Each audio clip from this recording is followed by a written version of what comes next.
Matamgi Manipuri Wari channel asubu tabiriba khwai pumnamakpu taramna opaga loinana ikoknona khurumjari.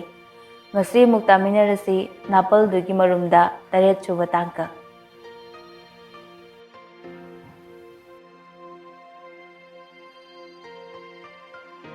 Tomthinna Chatloba lawrageba aina lawroi haikibadawna nangsidiba.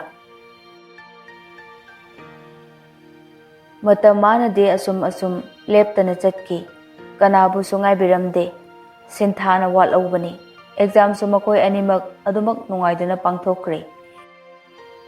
Tomthin amadi lingthoigi marisu asum henggalakli. Exam result lauthokpa numitni. Lingthoigi mapa hemantana Bema lingthoi tarabro nakhoibo Sakina Tare kari haigi mo pabo Angang singdi leitabro Laiye mogi kada leibane Amuk to kauthuro Makhoigi exam do haidok lena wawa lahore Makhoi bu yenglaba jala Bema lingthoi Tari bro nangbo Amuk to tholo he Nakhoigi exam do haidok le haine Lingthoi mamana hairiba wadu taraduna prap centorokuna hairai Aseng boiro pabo aseng bane nangido amukta yengu Lingthoi pondo paikhatuna net hanglaga magi result do yengdoigi roll number do namba howi namba horakpaduda wakhal ama lai as result ga phajadradi chopni se tawrise tomthin ga hana yenglage asumna Tomthin ki roll number oina namlaga yengi first division da yauramle marks panglom nopamde lingthoi harauna haima yaure Tomthin ki result du da harau mandana lingthoi pangchong du chongi hemantana ha yaure ba mapa gi wahi du da lingthoi gyan laktuna ikai bo kari boy chap lepi aduga harai aigi nate Imanabigi neba aigi mu yenkige Hemantana Imanabigi nataba Imanabagi pai Ima pabo aisu yaure first division da ha ichabu yauraba ichana apamba school ama hayo ipana soidana tamangani ngai khuba baba school tambagi wado khanaki seba hoi pare Ima ei imanabi khoida chatluge Baba, sel kata piyo. Kaya no ne chana pamlibo. Baba, lising ani katang piyo. Pithoke, ichana haibabu karegi pidani. Asumna lingthoi, mapadagi sel do lawraga abe amadi thaja hoduna tomtil khoida la ami. Tomtin su mamaga machanga punna mangol da phamdana lerami. Tomthinna.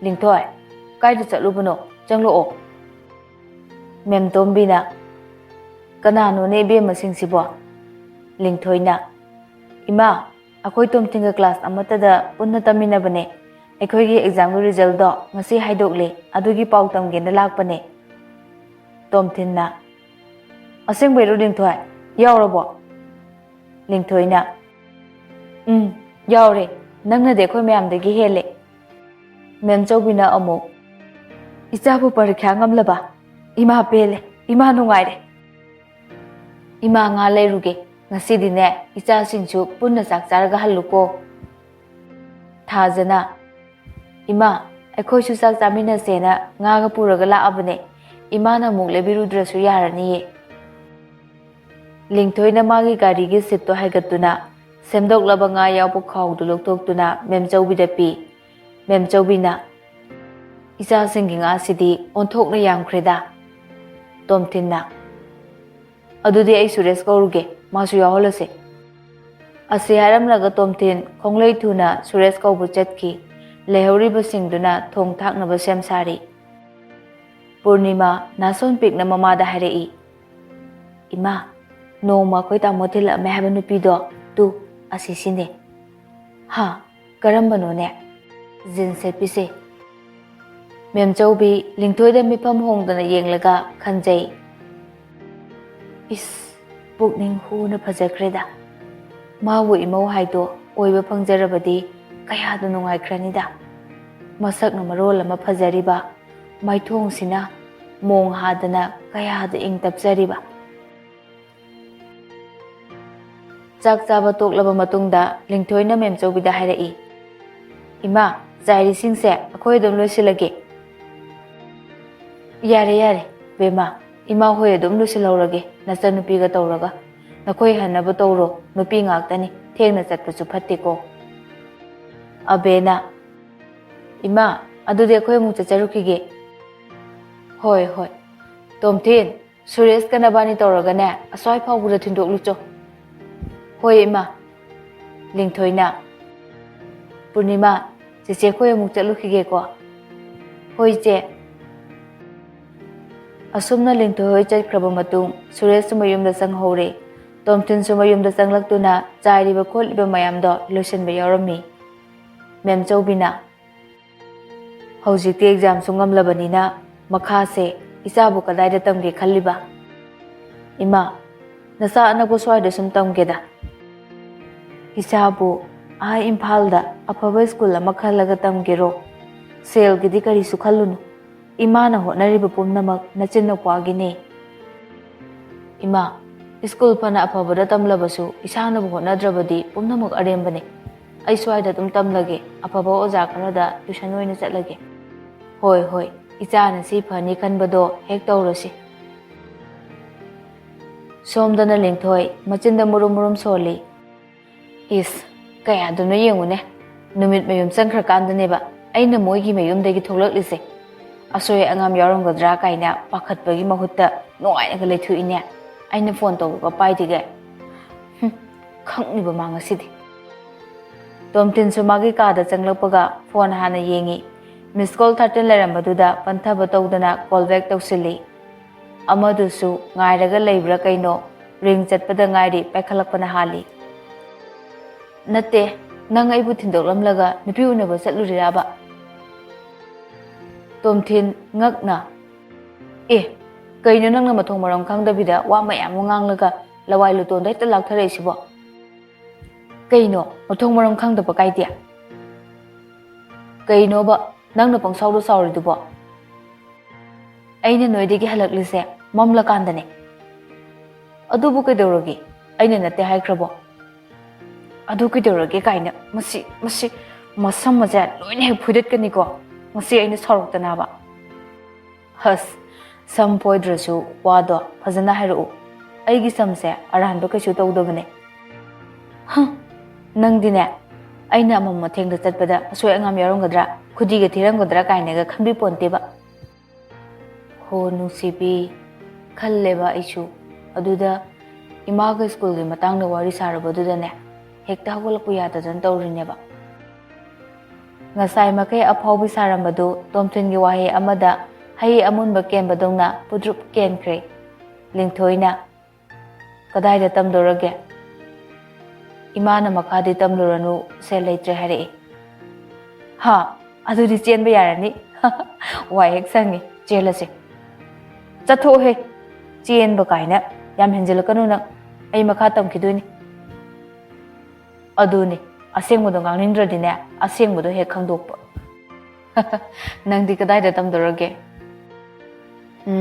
ꯕꯕꯥꯒ ꯏꯃꯥꯒꯅꯗꯤ ꯏꯝꯐꯥꯜꯗ ꯇꯝꯃꯣ ꯍꯥꯏꯌꯦ ꯑꯗꯣ ꯑꯩꯗꯤ ꯁꯅꯥꯎꯅꯤꯅ ꯁꯟꯕꯤꯒꯤ ꯃꯇꯨꯡ ꯏꯟꯕ ꯇꯥꯔꯦꯗꯅ ꯌꯥꯔꯦꯍꯦ ꯅꯪꯁꯨ ꯁꯟꯕꯤ ꯁꯅꯥꯎ ꯀꯥꯏꯅ ꯑꯗꯅꯦ ꯑꯩꯅ ꯌꯥꯝ ꯍꯦꯟꯖꯤꯜꯂꯛꯀꯅꯣꯅ ꯍꯥꯏꯔꯛꯇꯣꯏꯁꯦ ꯀꯨꯁꯤꯅꯦ ꯀꯨꯁꯤ ꯀꯂꯛꯆꯧꯋꯣ ꯅꯪꯗꯤ ꯑꯗꯨꯗꯤ ꯇꯨꯝꯂꯁꯤꯔꯥ ꯊꯦꯡꯉꯦ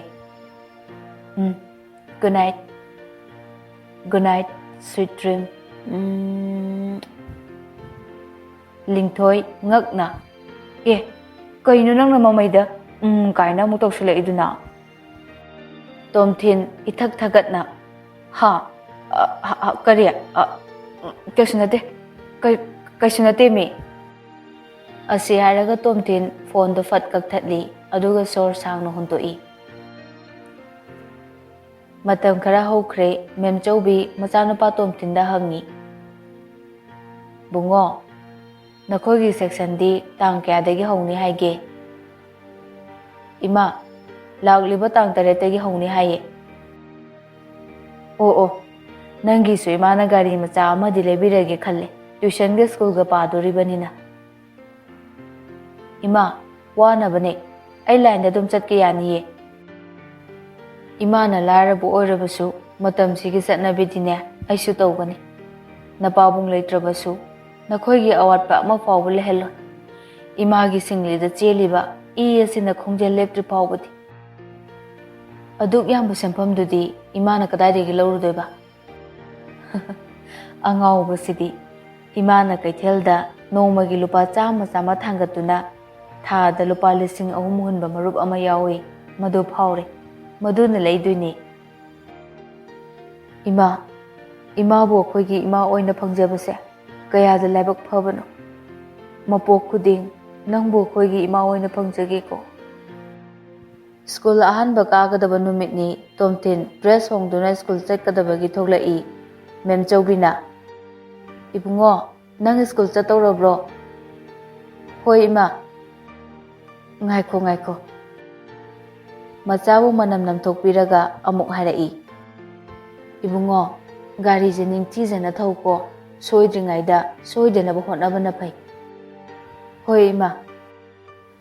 Somdo sulingthoi monda nungaina isai kangangladuna dress hongli. Nungsiba saktam pamubo maitong ubo panglani khanjaduna. Angelina. Yare de che school chapabu aduk machum tagi keba hongnabra. Is na thawro kalakpro na. Aidi karigi kalaktoriba. Mina nongnara asu nang tane kaidaurise. Aina mawsingadaba sunate.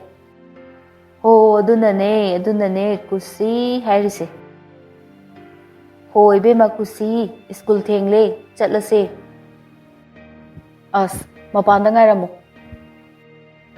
School ki campus manungdani maheroi khara wari sanari. Kalpana na. Bye. Handaki 11 kambuse masakti nape haibabu aigi thamoisna khoidabudi yaw dida hauji phawba yoinadi. Nansina. Nang ama ba nupada dum tawraga layo. Ronina amuk. Adune haise nupa kaya ko ninino khangdemi. Kalpana na. Ho ibema hauji ko hodana ne hayeng yum palaba matungda ne koru ya ponte khangedana. Ronina. Ibema nangdine na yum palasu lai chubuda kokto mansilaktraba. Kalpana na. Wow, asidi napi he. Mamai kase Koidanarada as kubasa sidia leitre.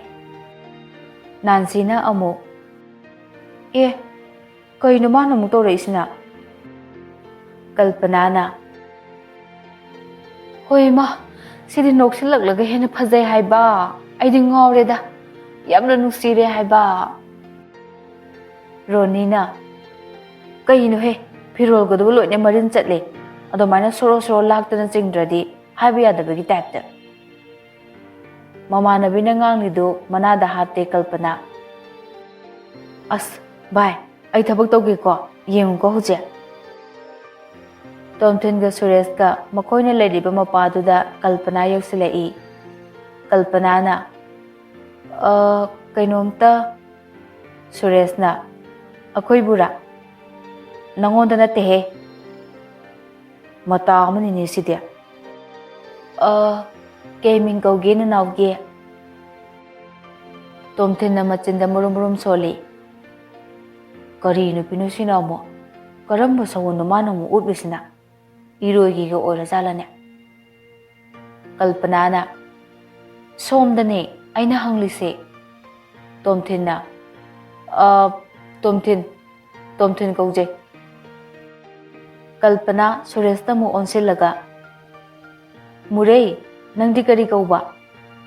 Suresh na. Nang na kauri dudi, hanglatra suyare. Adudi ako'y among lingsin kiba yaradro. Nang di minga sa kayam sanay na. Ay sukarong gadra na kalaga koksilagpani. Adu Tomtin, ay nang gawari masana kadabale. Ko na sana rase. Chalo yare. Suresna masaknena hui maning hek maladana kakpigasu tawri. Tomthinna as bai nang suba nupiga bu thoina hek onsinai he. Onsinabagi wa natene thikraba manasu masamga sangjallega phajabiga saradana mi usittabosu tawri. Sidabu kanana sauningloidoino. Hoi yare sauninglurano nangna thibaduda asengba hairakpane. Adu mana phajaraga nongnarakpa oradi phadauba.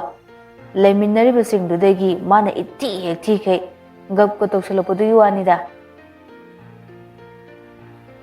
Ngasai Tomthinna nupi kharaga wari saramlebadu lingthoisu laptakna urammi.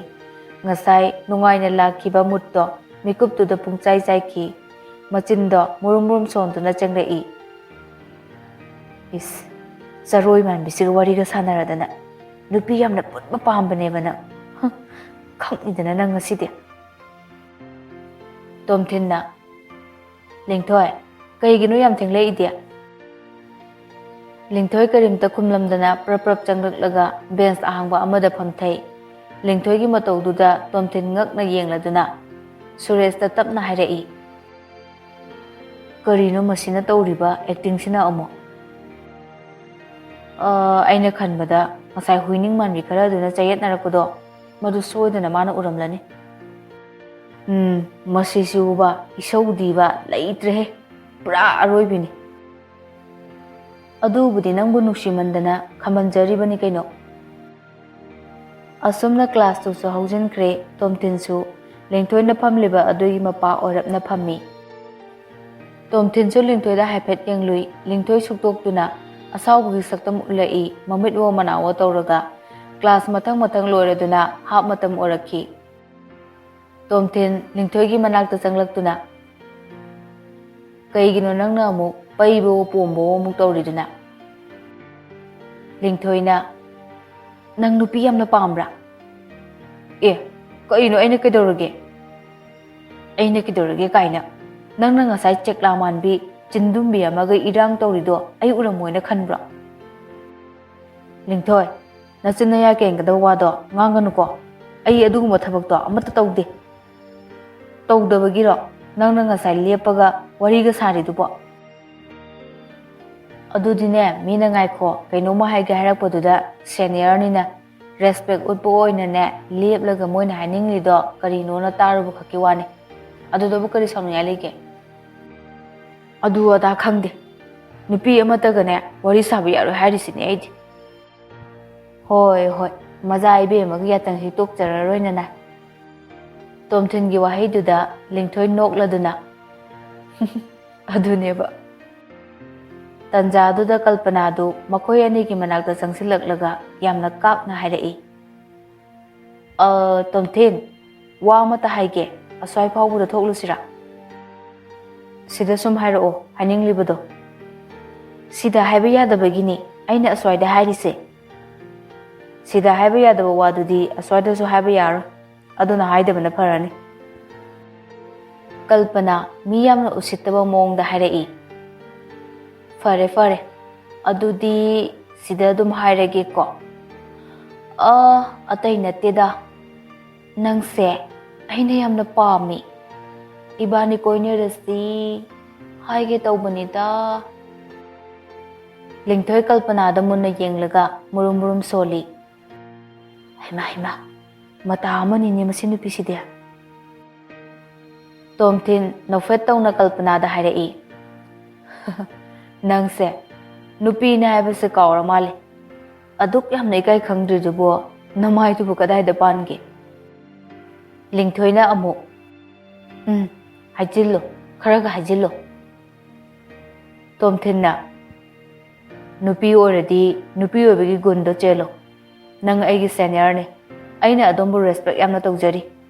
Somna su aibu somgu junior ne khallaga aina tawribu respect sidagi tadan tawbiyo. Kalpanana apambaga senior junior ga mari leinade. Aina hanglibasigi pakhum pame. Tomthin khol kalapna hairei. Nang pakhum yamna pamla boire. Adudi hairage ko. Nangna aibu pambani. ꯑꯗꯨꯒ ꯑꯩꯒꯤ ꯏꯅꯥꯛꯇ ꯂꯦꯞꯂꯤꯕꯁꯦ ꯑꯁꯤꯅ ꯑꯩꯕꯨ ꯅꯨꯡꯁꯤꯕꯤꯕ ꯃꯤꯁꯛꯅꯤ ꯍꯟꯗꯛ ꯃꯄꯣꯛꯁꯤꯒꯤꯗꯤꯅꯦ ꯃꯥꯒꯤ ꯑꯣꯏꯈ꯭ꯔꯦ ꯀꯜꯄꯅꯥ ꯀꯔꯤꯝꯇ ꯈꯨꯝꯗꯦ ꯇꯣꯝꯊꯤꯟꯅ ꯋꯥ ꯃꯈꯥ ꯇꯥꯔꯛꯏ ꯑꯗꯨꯒ ꯅꯨꯡꯁꯤꯕꯒ ꯑꯄꯥꯝꯕꯒꯁꯨ ꯈꯦꯠꯅꯕ ꯌꯥꯝꯅ ꯂꯩꯕꯅꯤ ꯏꯕꯥꯅꯤꯗꯤ ꯄꯥꯝꯅꯕ ꯅꯠꯇꯦ ꯅꯨꯡꯁꯤꯅꯕꯅꯤ ꯑꯗꯨꯒꯅꯦ ꯕꯣꯔ ꯅꯤꯕꯗ ꯏꯕꯥꯅꯤꯒꯤꯁꯨ ꯈꯔ ꯌꯥꯎꯕꯤꯔꯝꯃꯣ ꯑꯩꯈꯣꯏꯅꯤꯒꯤ ꯄꯟꯊꯨꯡꯗꯣ ꯌꯧꯅꯕ ꯂꯤꯡꯊꯣꯏꯅ ꯑꯃꯨꯛ ꯑꯁꯤꯒꯨꯝꯕ ꯏꯀꯥꯏ ꯈꯪꯗꯕꯤ ꯃꯤꯒꯅꯦ ꯑꯣꯟꯁꯤꯟꯅꯗꯅ ꯃꯇꯝ ꯃꯥꯡꯅꯕꯅꯤ ꯂꯥꯛꯑꯣ ꯆꯠꯁꯨ ꯂꯥꯛꯑꯣ ꯑꯁꯨꯝꯅ ꯂꯤꯡꯊꯣꯏꯒ ꯇꯣꯝꯊꯤꯟꯒ ꯍꯧꯅꯔꯒ ꯃꯈꯣꯏꯅ ꯂꯩꯔꯝꯂꯤꯕ ꯃꯐꯝꯗꯨꯗꯒꯤ ꯆꯠꯈ꯭ꯔꯦ ꯃꯈꯣꯏꯅ ꯆꯠꯈ꯭ꯔꯕ ꯃꯇꯨꯡ ꯀꯜꯄꯅꯥ ꯃꯆꯤꯟꯗ ꯃꯨꯔꯨꯝ ꯃꯨꯔꯨꯝ ꯁꯣꯜꯂꯒ ꯂꯩꯍꯧꯏ ꯃꯤ ꯃꯆꯥ ꯃꯈꯣꯏꯅꯁꯨ ꯑꯩꯉꯣꯟꯗ ꯁꯨꯃꯥꯏꯅꯒ ꯉꯥꯡꯕ ꯁꯥꯔꯤ ꯑꯩ ꯀꯅꯥꯅꯣ ꯍꯥꯏꯕꯁꯦ ꯆꯞ ꯆꯥꯅ ꯈꯪꯍꯟꯒꯅꯤ ꯑꯩꯁꯦ ꯂꯩꯕꯥꯛꯁꯤꯒꯤ ꯋꯥꯛ ꯃꯤꯅꯤꯁꯇꯔꯒꯤ ꯅꯥꯏꯇꯣꯝ ꯄꯣꯛꯆꯕꯤ ꯃꯆꯥꯅꯦ ꯍꯥꯏꯕꯁꯦ ꯈꯪꯗ꯭ꯔ ꯃꯥꯜꯂꯦ ꯅꯥꯟꯁꯤ ꯄ꯭ꯔꯞ ꯄ꯭ꯔꯞ ꯆꯪꯁꯤꯜꯂꯛꯂꯒ ꯍꯩꯃꯥ ꯑꯩꯈꯣꯏꯅꯗꯤ ꯑꯁꯣꯝꯗ ꯀꯣꯏꯊꯤ ꯊꯤꯔꯤ ꯑꯗꯨꯒ ꯃꯥꯅ ꯁꯤꯗ ꯃꯊꯟꯇꯒ ꯐ꯭ꯔꯤ ꯐ꯭ꯔꯤ ꯀꯥꯝꯗꯅꯒ ꯂꯩꯔꯝꯂꯤꯁꯤꯅ ꯀꯩꯒꯤꯅꯣ ꯀꯜꯄꯅꯥꯅ ꯅꯨꯄꯤ ꯃꯥꯅꯒ ꯃꯇꯦꯡ ꯄꯥꯡꯁꯤꯜꯂꯛꯇꯅ ꯌꯥꯝꯅ ꯂꯐꯅꯤꯅꯦ ꯈꯪꯅꯤꯗꯅ ꯑꯃ ꯅꯦꯟꯁꯤ ꯀꯜꯄꯅꯥꯒꯤ ꯃꯇꯧꯗꯨꯗ ꯏꯉꯛ ꯉꯛꯅ ꯀꯩꯅꯣ ꯁꯤꯕꯣ ꯂꯥꯏꯒ ꯑꯣꯛꯅꯔꯖꯥꯠꯂꯣ ꯇꯧꯔꯤꯁꯤꯕꯣ ꯀꯜꯄꯅꯥꯅ ꯆꯕꯦꯡ ꯆꯕꯦꯡ ꯉꯥꯡꯀꯅꯨꯀꯣ ꯈꯣꯏꯗꯧ ꯁꯧꯒꯠꯂꯤꯉꯩꯁꯤꯗꯕ ꯍꯩꯃꯥ ꯁꯤꯗꯤ ꯃꯑꯣꯡ ꯑꯃꯅꯤꯅꯦ ꯌꯥꯔꯦ ꯖꯦꯝꯁ ꯀꯥꯏꯗ ꯂꯩꯍꯧꯋꯦ ꯀꯩꯗꯧꯔꯒꯦ ꯑꯃꯨꯛ ꯀ꯭ꯂꯥꯁ ꯃꯄꯥꯗ ꯂꯩꯍꯧꯕꯅꯦ ꯑꯃꯨꯛꯇ ꯀꯧꯔꯛꯑꯣ ꯉꯥꯏꯍꯥꯛꯀꯤ ꯃꯇꯨꯡꯗ ꯖꯦꯝꯁ ꯂꯥꯛꯂꯒ ꯖꯦꯝꯁꯅ ꯏꯁꯤꯕꯤ ꯀꯩ ꯍꯥꯏꯒꯦ ꯍꯥꯏꯕꯅꯣ ꯑꯩ ꯀꯧꯔꯤꯕꯣ ꯑꯁ ꯔꯣꯃꯥꯟꯁꯀꯤ ꯃꯨꯠꯀ ꯇꯧꯔꯛꯈꯤꯅꯨ ꯑꯩꯅ ꯂꯩꯔꯤꯁꯦ ꯆꯔꯣꯏ ꯃꯨꯠꯇꯅꯤ ꯑꯗꯨꯕꯨ ꯀꯩꯗꯧꯔꯒꯦ ꯍꯥꯏꯕ ꯅꯪ ꯅꯨꯄꯤ ꯑꯃ ꯀꯣꯏꯗꯕ ꯌꯥꯗ꯭ꯔꯦ ꯍꯧꯗꯣꯡꯅ ꯉꯥꯔꯤ ꯁꯪꯂꯝꯃꯣ ꯍꯥꯏꯕꯒ ꯆꯞ ꯃꯥꯟꯅꯔꯦ ꯅꯨꯄꯤ ꯀꯣꯏꯌꯣꯒ ꯍꯥꯏꯖꯤꯜꯂꯛꯄꯗꯨꯗ ꯍꯔꯥꯎꯕꯅ ꯂꯣꯏꯈ꯭ꯔꯦ ꯖꯦꯝꯁ ꯑꯗꯨꯕꯨ ꯇꯟꯕꯒ ꯁꯥꯖꯤꯟꯅꯩ ꯀꯩꯅꯣ ꯑꯩꯒꯤꯗꯤ ꯅꯪ ꯂꯩꯔꯤꯁꯤꯗꯤ ꯑꯇꯣꯞꯄ ꯀꯣꯏꯕꯒ ꯉꯝꯖꯔꯣꯏꯗ ꯏꯕꯨꯡꯉꯣ ꯅꯪꯉꯣꯟꯗ ꯀꯣꯏꯔꯒꯅꯦ ꯂꯧ ꯍꯥꯏꯕ ꯅꯠꯇꯦ ꯃꯤ ꯌꯥꯝꯅ ꯎꯁꯤꯠꯇꯕꯗꯨꯗꯅꯦ ꯋꯥꯔꯛꯄꯤꯔꯝꯃꯣ ꯍꯥꯏꯕꯅꯦ ꯀꯅꯥꯅꯣꯅꯦ ꯑꯩꯈꯣꯏ ꯏꯁꯤꯕꯤꯗ ꯎꯁꯤꯠꯇ꯭ꯔꯤꯕ ꯃꯤꯗꯨꯕꯣ ꯑꯉꯥꯡ ꯄꯦꯠꯇ ꯋꯥꯅꯤ ꯍꯦꯔꯥ ꯑꯗꯨꯒꯤꯕꯨ ꯑꯩ ꯂꯩꯔꯤꯁꯤꯗꯤ ꯑꯩ ꯅꯩꯒꯦꯁꯦ ꯀꯩꯁꯨ ꯈꯜꯂꯨꯅꯣ ꯃꯤꯅꯤꯁꯇꯔꯒꯤ ꯃꯌꯥ ꯑꯩ ꯂꯩꯔꯤꯉꯩꯗꯕꯨ ꯀꯅꯥꯅ ꯀꯩꯗꯧꯕ ꯉꯝꯗꯣꯏꯅꯣ ꯌꯥꯔꯦ ꯃꯁꯛꯇꯣ ꯇꯥꯛꯂꯛꯑꯣ ꯑꯗꯨꯒ ꯄꯥꯟꯗꯝ ꯐꯪꯂꯕ ꯃꯇꯨꯡꯗ ꯇꯣꯛꯀꯗꯕꯅꯤ ꯅꯠꯇ꯭ꯔꯗꯤꯅꯦ ꯅꯪꯁꯨ ꯑꯗꯨꯝ ꯍꯣꯏꯕ ꯑꯩꯁꯤꯕꯨ ꯒ꯭ꯌꯥꯟ ꯌꯥꯝꯅ ꯇꯥꯗꯕꯗꯧꯅꯕ ꯅꯣꯡꯃ ꯅꯤꯅꯤ ꯍꯧꯈ꯭ꯔꯦ ꯂꯤꯡꯊꯣꯏꯅ ꯁ꯭ꯀꯨꯜ ꯀꯦꯝꯄꯁ ꯃꯅꯨꯡꯗ ꯆꯪꯂꯛꯄꯗ ꯖꯦꯝꯁꯅ ꯈꯥꯝꯃꯤ ꯂꯤꯡꯊꯣꯏ ꯅꯪ ꯑꯃꯨꯛꯇ ꯉꯥꯏꯈꯣ ꯂꯤꯡꯊꯣꯏ ꯃꯆꯤꯟꯗ ꯃꯨꯔꯨꯝ ꯃꯨꯔꯨꯝ ꯁꯣꯜꯂꯤ ꯃꯁꯤꯒꯤ ꯍꯪꯉꯣꯏ ꯃꯍꯥꯎ ꯃꯥꯟꯕꯁꯤꯅ ꯃꯔꯣꯜ ꯑꯃ ꯅꯨꯡꯁꯤꯈꯤꯗ꯭ꯔꯦꯍꯦ ꯖꯦꯝꯁ ꯆꯒꯠꯅꯕ ꯃꯇꯧꯗ ꯍꯥꯏꯔꯛꯏ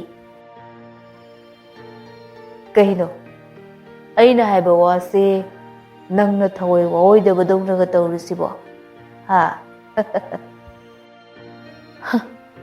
ꯑꯗꯨ ꯈꯪꯂꯗꯤ ꯇꯨꯃꯤꯟꯅ ꯑꯗꯨꯝ ꯂꯩꯍꯧ ꯌꯥꯗ꯭ꯔꯣ ꯑꯃꯨꯛ ꯆꯒꯠ ꯆꯒꯠ ꯇꯧꯗ꯭ꯔꯁꯨ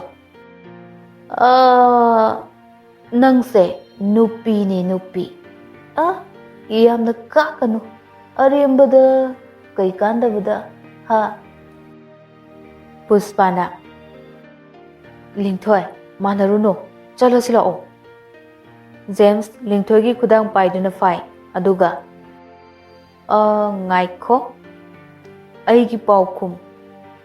ꯑꯩꯒꯤ ꯄꯥꯎꯈꯨꯝ ꯄꯤꯔꯝꯃꯨ ꯅꯠꯇ꯭ꯔꯗꯤ ꯅꯪ ꯆꯠꯄ ꯌꯥꯔꯣꯏ ꯅꯪꯒꯤꯁꯦ ꯑꯩꯕꯨ ꯅꯨꯄꯤꯅꯦꯅ ꯎꯁꯤꯠꯇ꯭ꯔꯤꯕꯅꯤꯅꯦ ꯄꯥꯏꯔꯤꯕ ꯈꯨꯗꯥꯡꯁꯦ ꯊꯨꯅ ꯊꯥꯗꯣꯛꯑꯣ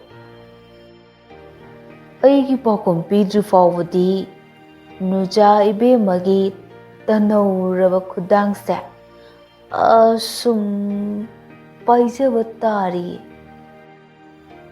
ꯂꯤꯡꯊꯣꯏ ꯁꯥꯎꯕꯅ ꯃꯁꯥꯗꯣ ꯊꯛ ꯊꯛ ꯅꯤꯛꯂꯦ ꯈꯪꯍꯧꯗꯅ ꯖꯦꯝꯁꯀꯤ ꯃꯃꯥꯏꯗ ꯂꯤꯡꯊꯣꯏꯅ ꯈꯨꯄꯥꯛꯅ ꯊꯥꯈꯤ ꯃꯈꯣꯜꯗꯨꯁꯨ ꯐꯖꯩ ꯖꯦꯝꯁꯀꯤ ꯃꯃꯥꯏꯗ ꯈꯨꯄꯥꯛꯅ ꯊꯥꯔꯒ ꯑꯃꯨꯛ ꯁꯥꯎꯅ ꯍꯥꯏꯔꯛꯏ, "ꯑꯗꯨꯅꯦ ꯑꯩꯒꯤ ꯄꯥꯎꯈꯨꯝ, ꯃꯤ ꯎꯁꯤꯠꯇꯕ ꯁꯥꯔꯗꯅ."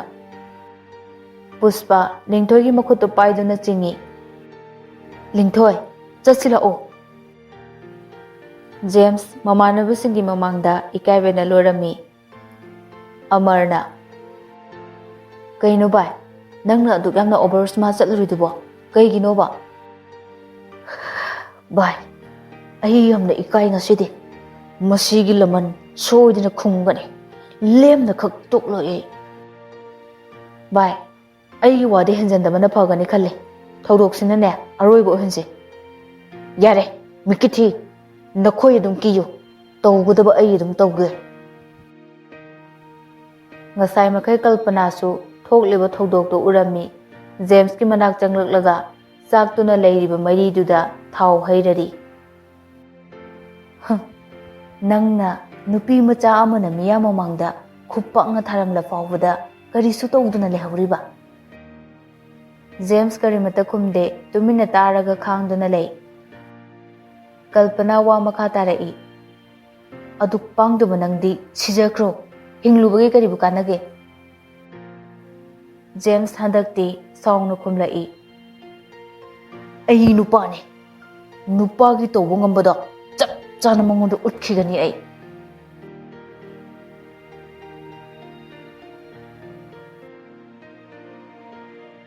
ꯃꯇꯥꯡ ꯑꯁꯤꯗ ꯇꯥꯕꯤꯔꯤꯕ ꯈ꯭ꯋꯥꯏ ꯄꯨꯝꯅꯃꯛꯄꯨ ꯑꯃꯨꯛꯀ ꯍꯟꯅ ꯈꯨꯔꯨꯝꯖꯔꯤ꯫